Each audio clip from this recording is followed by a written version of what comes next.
Market ನಲ್ಲಿ ಭಾರಿ ಏರಿಳಿತ ಇರುವಾಗ ಹೇಗೆ ಹೂಡಿಕೆ ಮಾಡಬೇಕು ಅನ್ನೋ ಗೊಂದಲನ ಕ್ವಿಕ್ ರೈಟ್ ನಲ್ಲಿ ಸೆಬಿ ರಿಜಿಸ್ಟರ್ಡ್ ತಜ್ಞರು ಐಡಿಯಾಸ್ ಕಾಲ್ಸ್ ಕೊಡ್ತಾರೆ. ಲಾಂಗ್ ಟರ್ಮ್ ಡೈವರ್ಸಿಫೈಡ್ ಗ್ರೋತ್ ಗೆ ಇನ್ವೆಸ್ಟ್ ಪ್ಯಾಕ್ಸ್ ಇವೆ ಹಾಗೂ ಹೈ ಪೊಟೆನ್ಶಿಯಲ್ ಟ್ರೇಡಿಂಗ್ ಗೆ ಟ್ರೇಡಿಂಗ್ ಪ್ಯಾಕ್ಸ್ ಇವೆ. ಆಸಕ್ತರು ಡಿಸ್ಕ್ರಿಪ್ಷನ್ ಮತ್ತು ಪಿನ್ ಕಾಮೆಂಟ್ ನಲ್ಲಿರೋ ಲಿಂಕ್ ಮೂಲಕ ಕ್ವಿಕ್ ರೈಟ್ ಆಪ್ ಡೌನ್ಲೋಡ್ ಮಾಡಿ.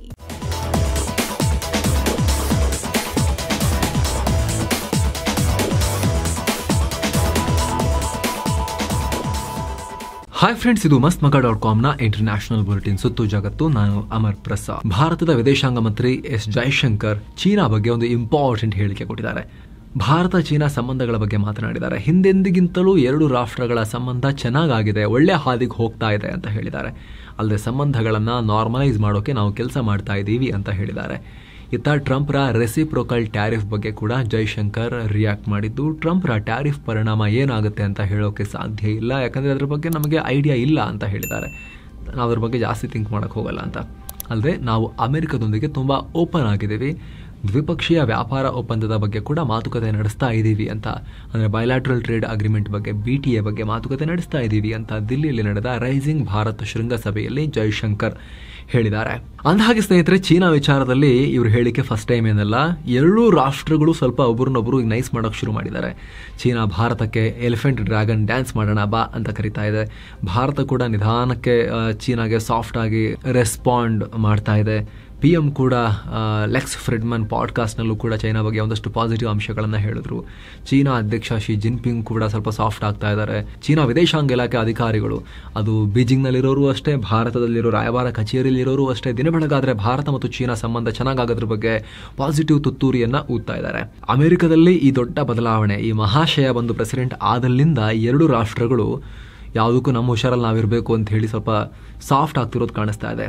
ಟ್ರಂಪ್ ಬರೋಕ್ಕಿಂತ ಮುಂಚೆ ಕೂಡ ಪ್ರಯತ್ನ ನಡೀತಾ ಇತ್ತು, ಬಾರ್ಡರ್ ಟಾಕ್ಸ್ ನಡೀತಾ ಇತ್ತು, ಸೇನಾ ಮಟ್ಟದ ಮಾತುಕತೆಗಳು ನಡೀತಾ ಇದ್ವು.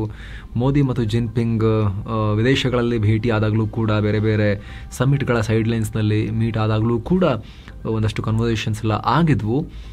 ಆದರೆ ಈ ಮಹಾಶಯ ಪ್ರೆಸಿಡೆಂಟ್ ಆದಲ್ಲಿಂದ ಇದನ್ನು ವೇಗ ಪಡ್ಕೊಂಡಿದೆ. ಭಾರತ ಚೀನಾ ನಡುವಿನ ಸಂಬಂಧ ಸರಿದಾರಿ ತರೋ ವಿಚಾರದಲ್ಲಿ ಮಾತುಕತೆಗಳು ವೇಗ ಪಡ್ಕೊಂಡಿದ್ದಾವೆ. ಈಗ ಮಹತ್ವದ ಬೆಳವಣಿಗೆಯಲ್ಲಿ ಅಮೆರಿಕ ಅಧ್ಯಕ್ಷ ಡೊನಾಲ್ಡ್ ಟ್ರಂಪ್ ಬಿಗ್ ಯೂಟರ್ನ್ ತಗೊಂಡಿದ್ದಾರೆ. ತಮ್ಮ ರೆಸಿಪ್ರೋಕಲ್ ಟ್ಯಾರಿಫ್ ನಿರ್ಧಾರದಿಂದ ತಾತ್ಕಾಲಿಕವಾಗಿ ಹಿಂದೆ ಸರಿದಿದ್ದಾರೆ. ಚೀನಾ ಬಿಟ್ಟು 75 ರಾಷ್ಟ್ರಗಳ ಮೇಲೆ ವಿಧಿಸಿದ್ದ ರೆಸಿಪ್ರೋಕಲ್ ಟ್ಯಾರಿಫ್ ಅನ್ನು ಮುಂದಿನ 3 ತಿಂಗಳವರೆಗೆ ನಿಲ್ಲಿಸುವುದಾಗಿ ಟ್ರಂಪ್ ಘೋಷಿಸಿದ್ದಾರೆ. ಆ 75 ರಾಷ್ಟ್ರಗಳು ಅಮೆರಿಕ ವಿರುದ್ಧ ಪ್ರತೀಕಾರದ ಮಾತನಾಡಿಲ್ಲ. ಅವರು ನಮ್ಮ ಜೊತೆ ಸಂಧಾನಕ್ಕೆ ಮುಂದಾಗಿದ್ದಾರೆ. ಅದಕ್ಕೆ ಈ ಕ್ರಮ ತಗೊಂಡಿದ್ದೀವಿ. ಈ ರಾಷ್ಟ್ರಗಳ ಮೇಲೆ ಕೇವಲ 10% ಪ್ರತಿಸುಂಕ ಮಾತ್ರ ಇರುತ್ತೆ ಅಂತ ಟ್ರಂಪ್ ಹೇಳಿದ್ದಾರೆ. ಜೊತೆಗೆ ಈ ಟ್ಯಾರಿಫ್ ಕ್ರಮ ಸೈನ್ ಆಫ್ ಫ್ಲೆಕ್ಸಿಬಿಲಿಟಿ, ಅಂದರೆ ನಾವು ಕೂಡ ಯಾವ ಕಡೆಗೆ ಬೇಕಾದರೂ ಬಾಗ್ತೀವಿ, ಅಡ್ಜಸ್ಟ್ ಆಗ್ತೀವಿ ಅನ್ನೋದರ ಸಂಕೇತ ಅಂತ ಟ್ರಂಪ್ ತಮ್ಮ ನಡೆಯನ್ನು ಸಮರ್ಥನೆ ಮಾಡಿಕೊಂಡಿದ್ದಾರೆ. ಜೊತೆಗೆ do not retaliate and you will be rewarded, ಅಂದರೆ ನಮ್ಮ ವಿರುದ್ಧ ಪ್ರತಿಸುಂಕ ಎಲ್ಲ ತೋರಿಸ್ಕೊಳಕ್ಕೆ ಬರಬೇಡಿ, ಹಂಗಿದ್ದವರಿಗೆ ಬಹುಮಾನ ಸಿಗುತ್ತೆ, ಉಲ್ಟಾ ಹೊಡೆದು ನಮಗೂ ನಾವು ಹಾಕ್ತೀವಿ ಅಂತ ಹಾಕಿದ್ರೆ ಅವರಿಗೆ ಪನಿಷ್ ಮಾಡ್ತೀವಿ ನಾವು ಅಂತ ಹೇಳಿದ್ದಾರೆ. ಆ ಮೂಲಕ 75 ರಾಷ್ಟ್ರಗಳ ಪಟ್ಟಿಯಲ್ಲಿ ಭಾರತ ಕೂಡ ಇದೆ, ನಮಗೂ ಕೂಡ ಈಗ ರಿಲೀಫ್ ಸಿಕ್ಕಿದೆ. ಆದರೆ ಇನ್ನೊಂದು ಕ್ಯಾಟಗರಿಯಲ್ಲಿ ಬರೋ, ರಿಟಾಲಿಯೇಟ್ ಮಾಡಿ ಯುದ್ಧಕ್ಕೆ ನಿಂತಿದ್ದಂತಹ, ಅಂದರೆ ವ್ಯಾಪಾರಿ ಯುದ್ಧಕ್ಕೆ ನಾವು ಹಾಕ್ತೀವಿ ಅಂಥೇಳಿ ಅಮೆರಿಕದ ಮೇಲೆ ನಿರ್ಬಂಧಗಳನ್ನು ವಿಧಿಸಿ ಟ್ಯಾರಿಫ್ ಹಾಕಿದ್ದಂಥ ಚೀನಾ ವಿರುದ್ಧ ಟ್ಯಾರಿಫ್ ಯುದ್ಧವನ್ನು ಸಿನಿಮೀಯ ರೀತಿಯಲ್ಲಿ ಎತ್ತರಕ್ಕೆ ತಗೊಂಡು ಹೋಗಿದ್ದಾರೆ ಟ್ರಂಪ್. ಇನ್ನೂ ಜಾಸ್ತಿ ಮಾಡಿದ್ದಾರೆ, ಇನ್ನೂ ಜಾಸ್ತಿ. ಚೀನಾ ಮೇಲಿನ ಸುಂಕ ಈಗ 125%ಗೆ ತಗೊಂಡು ಹೋಗಿದ್ದಾರೆ. ಕೆಲ ದಿನಗಳ ಹಿಂದೆ ಬರೀ 20% ಇತ್ತು, ಒಂದು ವಾರದ ಹಿಂದಷ್ಟೇ 34%ಗೆ ತಗೊಂಡ್ಬಂದರು, ಆಮೇಲೆ 50% ಆಯಿತು, ಈಗ ಅದು 104%ಗೆ ಹೋಗಿತ್ತು. ಈಗ ಮತ್ತೆ 125% ಅಂತ ಆರ್ಭಟಿಸಿದ್ದಾರೆ. ವಿಶ್ವದ ಮಾರುಕಟ್ಟೆಗೆ, ವಿಶ್ವದ ವ್ಯಾಪಾರಕ್ಕೆ ಚೀನಾ ರೆಸ್ಪೆಕ್ಟ್ ಮಾಡ್ತಾ ಇಲ್ಲ, ಎಲ್ಲ ಮ್ಯಾನಿಪುಲೇಟ್ ಮಾಡ್ತಾರೆ, ಬೇಕಾದಂಗೆ ಅದನ್ನು ಯೂಸ್ ಮಾಡ್ಕೊತಾರೆ. ಅದಕ್ಕೆ ನಾನು ಟ್ಯಾರಿಫ್ನ ಇಷ್ಟು ಹೆಚ್ಚು ಮಾಡಿದ್ದೀನಿ, ಇದು ತಕ್ಷಣವೇ ಜಾರಿಗೆ ಬರುತ್ತೆ.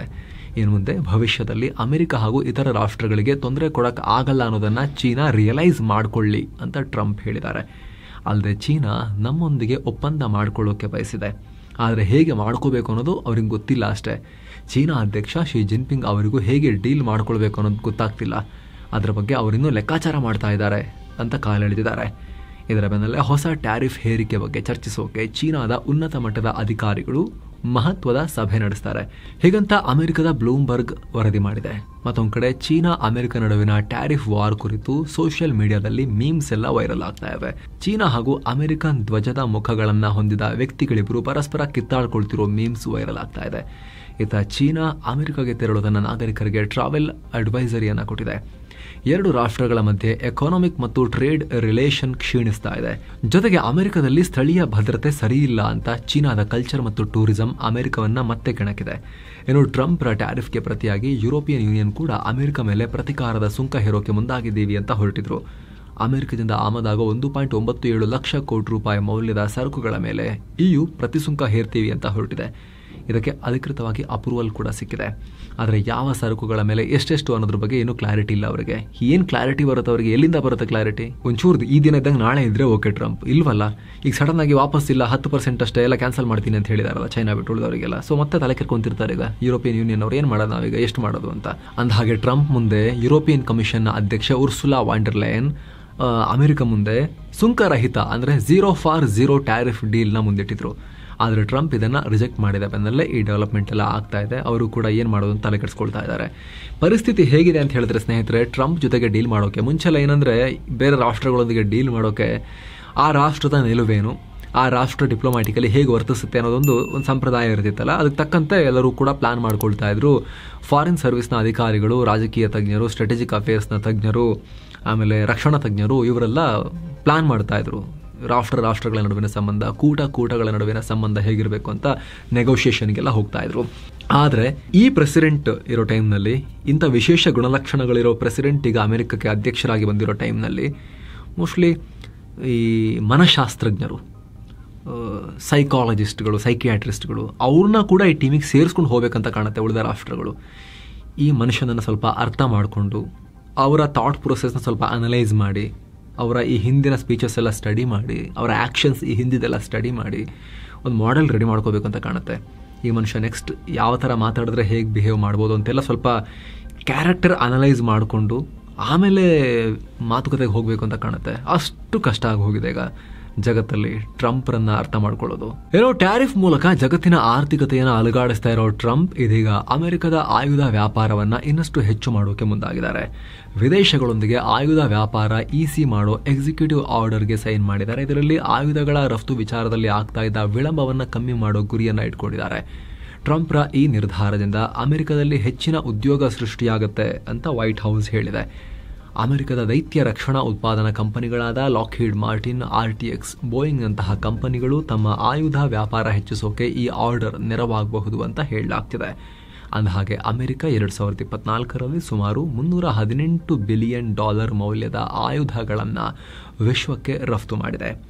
ಇತ್ತೀಚೆಗೆ PM ನರೇಂದ್ರ ಮೋದಿ ಅವರು ಅಮೆರಿಕಗೆ ಭೇಟಿ ಕೊಟ್ಟಿದ್ದ ವೇಳೆ ಭಾರತಕ್ಕೆ 5ನೇ ತಲೆಮಾರಿನ ಸ್ಟೆಲ್ತ್ ಏರ್ ಕ್ರಾಫ್ಟ್ ಕೊಡೋದಾಗಿ ಟ್ರಂಪ್ ಹೇಳಿದ್ರು. ಈ F-35ಗಳು ಲಾಕ್ಹೀಡ್ ಮಾರ್ಟಿನ್ ಕಂಪನಿ ನಿರ್ಮಾಣ ಮಾಡಿರೋ ಫೈಟರ್ ಜೆಟ್ಸ್. ಇದರ ಬಗ್ಗೆ ಭಾರತ ಅಫಿಷಿಯಲ್ ಆಗಿ ಏನೂ ಕೂಡ ನಿರ್ಧಾರ ತಗೊಂಡಿಲ್ಲ, ನಮಗೆ ಬೇಕು ಆರ್ಡರ್ ಕೊಡ್ತೀವಿ ಅಂತೇನು ಹೇಳಲಿಲ್ಲ. ಬಟ್ ಅವರು ನಾವು ಕೊಡೋಕೆ ರೆಡಿ ಅಂತ ಹೇಳಿದ್ದಾರೆ. ಇದರ ನಡುವೆ ಈ ಬೆಳವಣಿಗೆ ಮಹತ್ವ ಪಡ್ಕೊಳ್ತಾ ಇದೆ.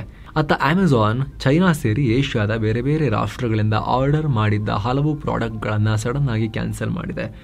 ಅಮೆಜಾನ್ ಕ್ಯಾನ್ಸಲ್ ಮಾಡಿರೋ ವಸ್ತುಗಳಲ್ಲಿ ಬೀಚ್ ಚೇರ್ಸ್, ಏರ್ ಕಂಡೀಷನರ್ಸ್ ಮತ್ತು ವಿವಿಧ ಗೃಹ ಬಳಕೆ ವಸ್ತುಗಳು ಸೇರಿವೆ. ಈ ರೀತಿ ಆರ್ಡರ್ ಕ್ಯಾನ್ಸಲ್ ಮಾಡೋಕೆ ಕಾರಣ ಏನು ಅನ್ನೋದನ್ನ ಅಮೆಜಾನ್ ಸ್ಪಷ್ಟಪಡಿಸಿಲ್ಲ. ಏನೋ ಭಾರತ ಮತ್ತು ಪಾಕ್ ನಡುವಿನ LOC ಬಾರ್ಡರ್ನಲ್ಲಿ ಉದ್ವಿಗ್ನತೆ ಹೆಚ್ಚಾಗ್ತಿರೋ ಹೊತ್ತಲ್ಲಿ ಗಡಿಯಲ್ಲಿ ಇಂಪಾರ್ಟೆಂಟ್ ಬೆಳವಣಿಗೆಯಾಗಿದೆ. ಎರಡು ದೇಶಗಳ ಹಿರಿಯ ಸೇನಾಧಿಕಾರಿಗಳ ಮಧ್ಯೆ ಜಮ್ಮು ಕಾಶ್ಮೀರದ ಪೂಂಚ್ ಸೆಕ್ಟರ್ನ ಚಕಂದಾಬಾಗ್ ಏರಿಯಾದಲ್ಲಿ ಸಭೆ ನಡೆಸೋಕೆ ತೀರ್ಮಾನಿಸಲಾಗಿದೆ. ಈ ಸಭೆಯಲ್ಲಿ ಅಕ್ರಮ ಒಳನುಸುಳುವಿಕೆ, ಕದನ ವಿರಾಮ ಉಲ್ಲಂಘನೆ, ಗಡಿಯಲ್ಲಿ ಸ್ಫೋಟಕ ಹುದುಗಿಸಿಡುವುದು ಸೇರಿದಂತೆ ಸಾಕಷ್ಟು ವಿಚಾರಗಳ ಬಗ್ಗೆ ಚರ್ಚೆ ನಡೆಯಲಿದೆ.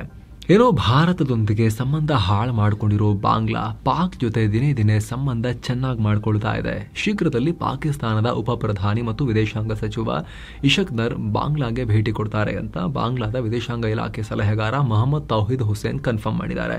ಆದರೆ ಯಾವ ದಿನ ಅಂತ ಹೇಳಿಲ್ಲ. ಈ ಮೂಲಕ ಭರ್ತಿ 13 ವರ್ಷಗಳ ಬಳಿಕ ಪಾಕ್ನ ವಿದೇಶಾಂಗ ಸಚಿವರೊಬ್ಬರು ಬಾಂಗ್ಲಾಗೆ ಹೈ ಲೆವೆಲ್ ವಿಸಿಟ್ ಕೊಟ್ಟಂತಾಗುತ್ತೆ.